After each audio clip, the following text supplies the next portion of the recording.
it is 80% blood, sweat, tears, hard work, sacrifice. 20% is dumb luck.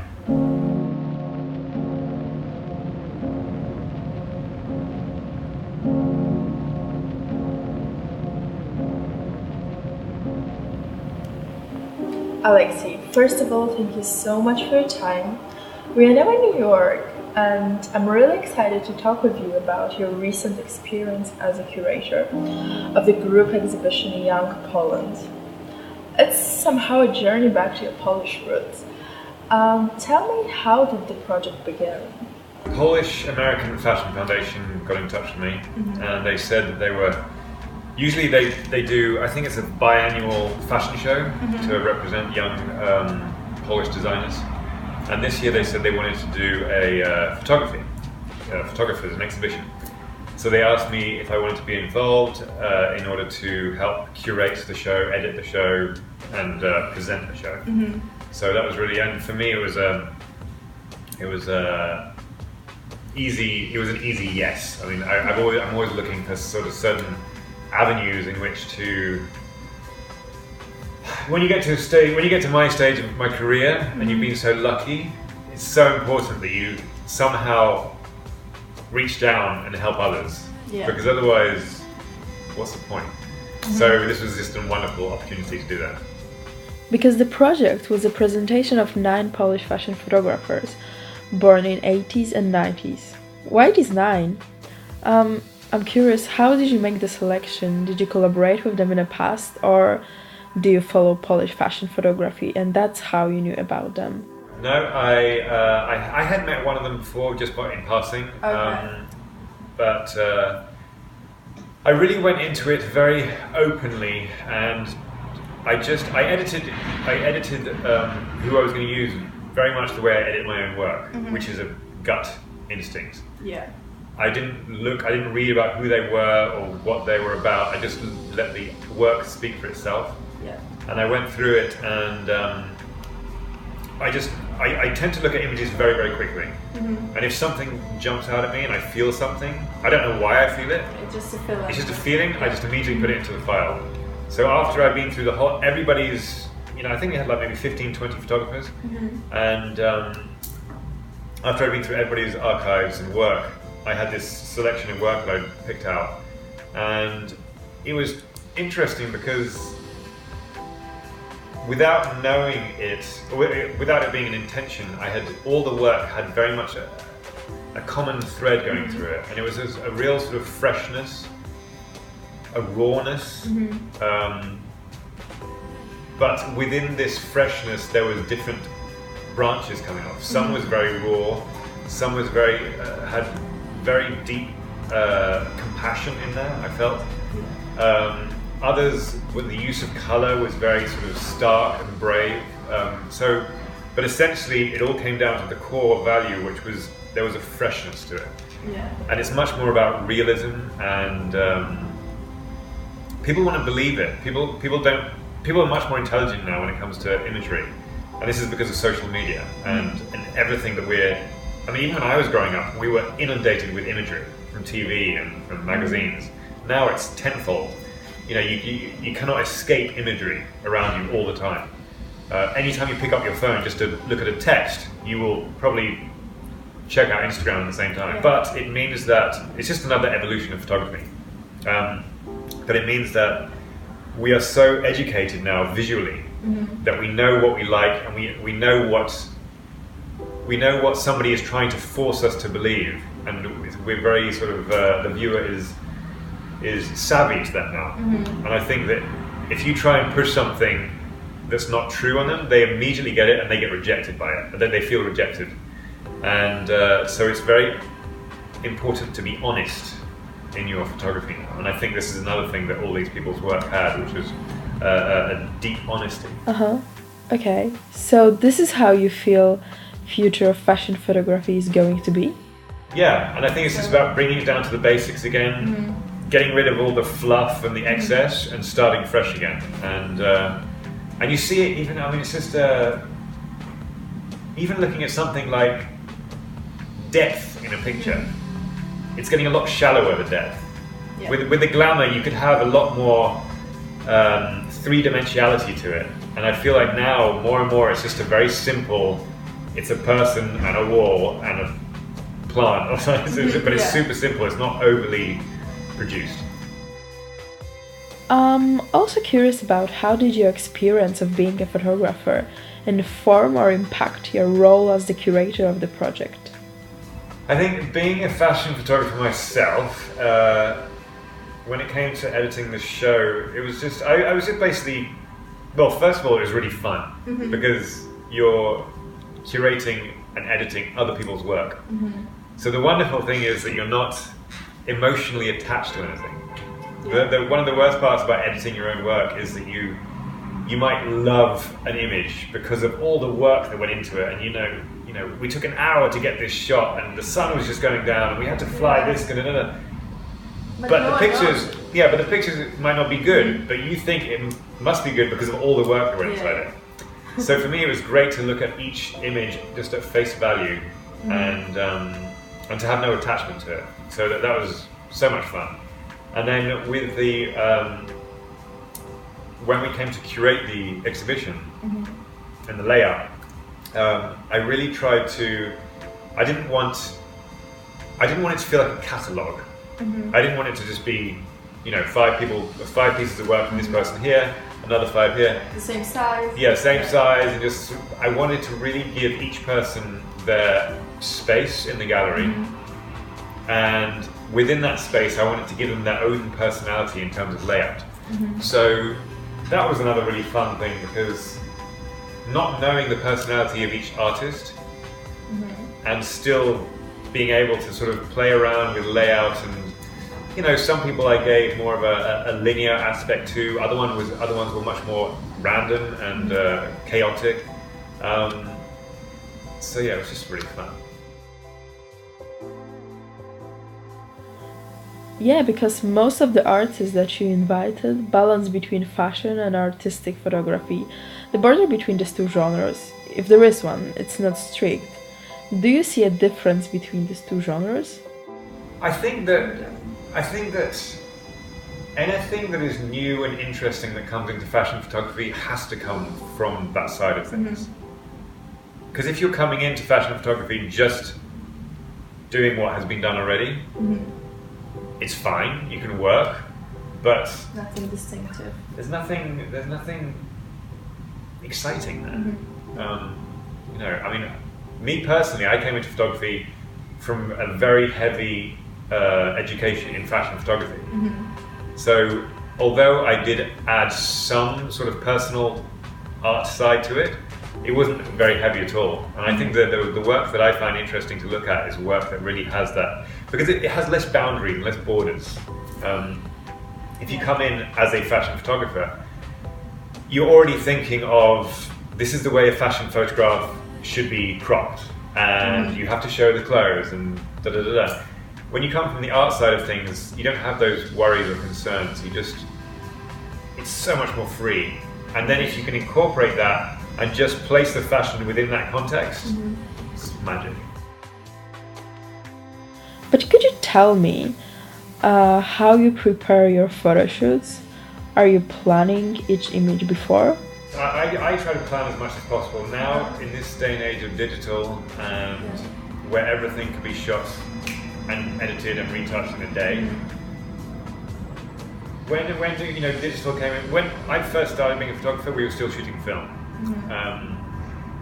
And you'd have 3 days to do a 10-page story. Nowadays, you have 1 day to shoot a 20-page story and a cover, and you've got to get a video in there as well. So you have to be you have to plan as much as possible, because you are going blah, blah, blah, blah, blah, blah. There's no time. I remember the old days, we didn't have telephones on set when I was an assistant, because nobody had cell phones. So we would sit around and smoke cigarettes, just so much talking, and we did 5 shots a day. And now it's like 5 shots in the morning before lunch, and you've got another 15 afterwards. So you have to make sure that everybody knows exactly the direction you're going in. You've got to make sure that all the references, everybody understands, and And yeah, I mean, for me personally, also, I'd like to have a skeleton plan in place of what each shot is going to be. Because even if we use that as a starting point and we go off somewhere amazing, fantastic. But because you have so little time, if nothing is working, you already have that go-to sort of cheat plan. And yeah, that's it. I mean, you just go as fast as you can and try to get the best pictures you can. So do you experiment with your own personal projects? No, I think for my personal projects now, I've started to go more less towards the experimental aspects and more to do with the meaning behind what I'm doing. Okay. After my last few personal projects, I'm trying to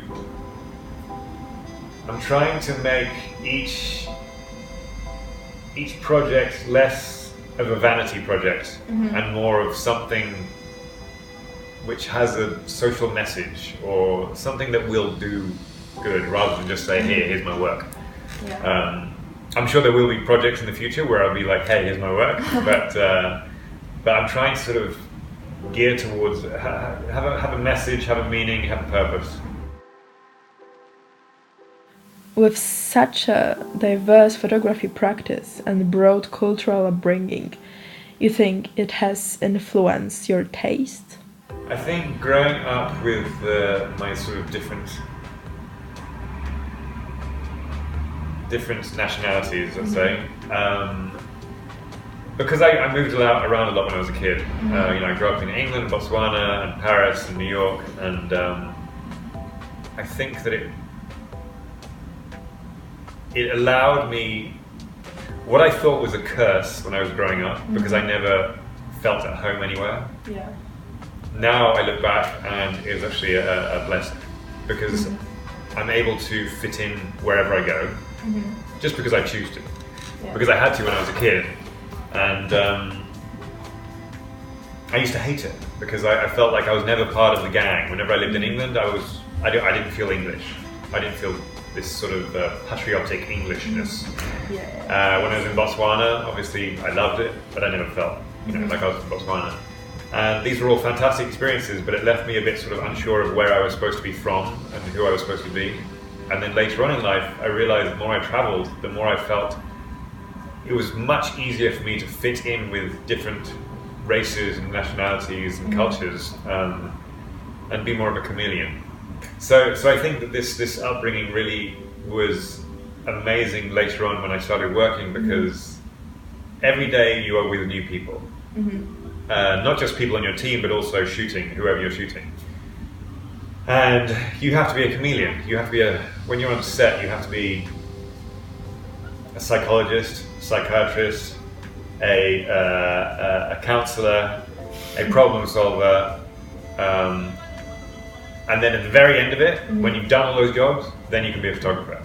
Yeah. Because you have to, a celebrity comes on set or a model comes on set, and you want to get the best out of that person. So you have to get to know them in a very short space of time and understand how they want to be treated. So do they want to be treated like the Queen of England, or do they want to be treated like your best friend? Do they like dirty jokes, or do they like being serious? Have they just broken up with their boyfriend? Or are they madly in love, they just had a baby? Whatever it is, you want to just zone in on that and become that person for the rest of the day. So if you want to talk about babies all day, be like, oh my god, baby. And they'll open up to you and they'll feel a kindred spirit, which means they'll feel comfortable enough to give to you what you're asking from them.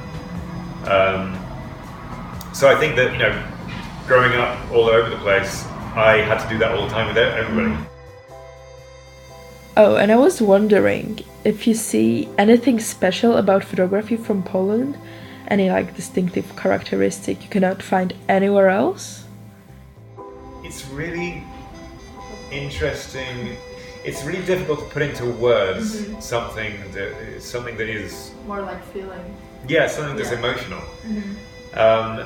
I actually talked to the artist about it, and I said, because for me there was a starkness to it.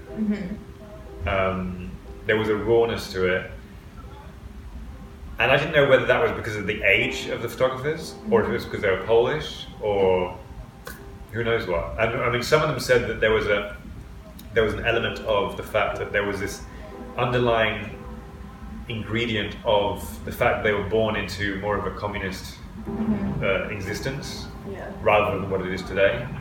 And they said that there was some sort of aspect of having that mentality when they were growing up and then having the freedom when they had grown up. So coming from there, going to there allowed some sort of evolution of their thought, of their creative process. But I could not put it into words what. What kind of advice would you give to young Poland, young photographers? You have to, this is such a blessing of a job. It's ridiculous. So if you want this job, you have to fight for it.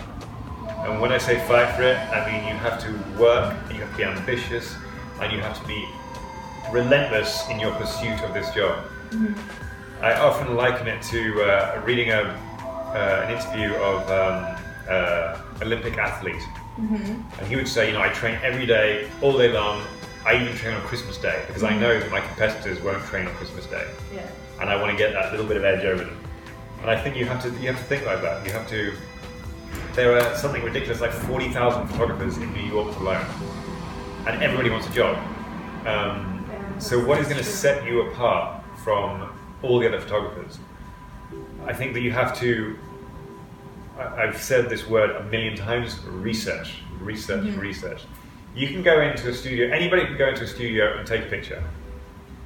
What's going to make yours different is, where does your picture stem from? What's the theme behind your idea? This meaning. What's the meaning behind your shoot? Are you gonna? That's why I say research. Go and look at museums. Go to bookshops. Look at postcards. Look at posters. Look at anything visual. Go online on Pinterest. Type in a random word and see where it leads you. Any image you like, put into a file. Don't worry about why you like it or how you're going to use it, because you might not understand it now, but in 10 years' time, you're going to look at that picture and go, I know what I can do with this. When I first left assisting, I didn't have any work, obviously. I was very quiet. So I spent every day going to bookshops, old second-hand bookshops, and I would take my little camera with me because I couldn't afford to buy the books all the time.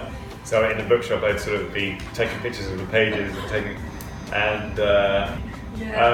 but I would just gradually build up my research files. And now, on my hard drive, every day I have, I think it's like 60,000 images now, it's up to, of images that I've pulled. And the fantastic thing about this is that this is going to be your treasure chest. This is all the stuff that you have liked at one point or another. Sometimes you don't know why you liked it, but you've got it in the file. And you've got to be able to go on set, and if somebody says, okay, we were going to do a beach story. You already have the reference. You've got the reference. Yeah. But what if all of a sudden there's a typhoon outside? And they say, we're going to have to take the shoot inside. What ideas do you have? You just go, I've got this idea, I've got this idea, this idea. You have to, research leads to you being prepared for anything. Now, I was told this, and I say this to everybody else, because everybody asks me, how do you become a successful photographer? It is 80% blood, sweat, tears, hard work, sacrifice. 20% is dumb luck. And in order for those, the dumb luck is basically those chance meetings, or this photographer is sick and he can't do the shoot tomorrow. Can you do it? What ideas have you got? And you have to be ready for those dumb luck moments. You have to be ready for somebody to give you an opportunity and you to be ready, saying, I'm 100% ready. Have you recently been inspired by something specific around you? Everybody. I mean, recently I couldn't tell you because you put me on the spot. But no, over the years, everything. Another piece of advice I tell everybody, and I keep telling myself this because I don't follow this advice, is that you should look at stuff that you don't like. Is it any place in New York that always fuel your imagination? New York, 100%. New York is, I talk about this most days on set with different people. It has got this weird, I've been here for 13 years now, and it's got this incredible energy where you cannot help but be inspired and motivated to do different stuff, different things. A friend of mine came back from, he's been living in LA for 10 years, and he came back to, he's in the restaurant business, and he came back to New York maybe 6 months ago, and he said it's incredible. It's like in LA, I just felt like, yeah, I could work on 2 restaurants, to set up 2 restaurants. Here, I'm setting up coffee shops and restaurants. I'm working with this person to design his whatever it is, kitchen. You just get motivated. You just get there's an incredible energy here, which I haven't found anywhere else.